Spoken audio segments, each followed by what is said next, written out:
சிவாய நமங்க. நம்முடைய சன்னிதானம் அவர்கள் எப்பவுமே பேசும்போது யாராவது ஒரு சின்ன காரியம் செஞ்சிருந்தாலோ அதையெல்லாம் அவங்கள பாராட்டணும்னு நினைப்பாங்க. உடனே அந்த செய்திகள் தெரிஞ்சதுன்னா உடனே அவங்களுக்கு ஃபோன் பண்ணி பேசுவாங்க. ஏன்னா அவங்க சொல்லுவாங்க, அப்பா நம்ம இருக்கும்போதே அவங்க செய்கிற நல்ல காரியங்களுக்கு அவரை பாராட்டணும்ப்பா. அவங்க போனதுக்கப்புறம் அவங்கள செலவச்சு என்ன பண்ணுறது, அதுக்கப்புறம் அவங்களுக்கு தெரியவாப்பா போகுது அப்படின்னு சொல்லி சன்னிதானம் சொல்லுவாங்க. அப்போ தான் எனக்கு பளிச்சுன்னு ஒன்று தோணுச்சு. சன்னிதானத்துக்கு ஏன் ஒரு திருமேனி சிலை செய்யலாம், வச்சா நல்லா இருக்குமே அப்படின்னு தோணுச்சு.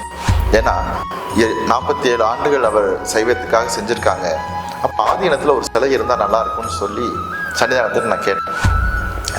சன்னிதானத்தோட திருமேனி சிலை செய்யலான்னு எனக்கு ஒரு எண்ணம் வந்திருக்கு, சன்னிதானம் உத்தரவாகட்டும் அப்படின்னு நான் கேட்டேன்.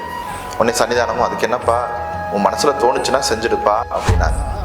உடனே என்னுடைய பள்ளி நண்பர்கள் இவங்ககிட்டலாம் அதை பற்றிலாம் பேசினேன். எங்கே அதை செய்ய முடியும் அப்படின்லாம் விசாரிச்சு ராஜஸ்தானில் அந்த தத்ரூபமாக சிலை செய்கிறவங்க இருக்காங்கன்னு தெரிஞ்சு அதற்கான வேலைகளும் நடந்தது. அப்போது நடக்கும்போதெல்லாம் எப்படி இருக்குது அப்படிங்கிறத அந்த ஃபோட்டோஸ் எல்லாம் அனுப்புவாங்க. அந்த சன்னிதானங்களை காமிச்சிக்கிட்டே இருப்பேன். அப்போது ஒரு 6 மாத காலத்தில் அந்த பளிங்கு கடலையே சன்னிதானத்துடைய சிலையெல்லாம் செஞ்சு ஆதீனத்துக்கும் ட்ரெயின் மூலியமாக கொண்டு வந்து நான் கோயம்புத்தூர் போய் எடுத்துகிட்டு வந்தேன். அப்போது அந்த சிலையை பார்த்தோன்னு சன்னிதானத்துக்கு மிகப்பெரிய சந்தோஷம். என்னப்பா நான் உட்காந்துருக்கிற மாதிரியே இருக்கேப்பா அப்படின்னு சொல்லி சன்னிதானம் ரொம்ப சந்தோஷப்பட்டாங்க.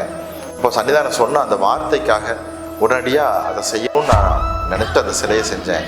இப்போவும் அந்த சன்னிதானத்தினுடைய திருமேனியை அவங்க இந்த சிலையில் நான் பார்க்கும்போது மிகவும் சந்தோஷமாக இருக்கு. சிவாய.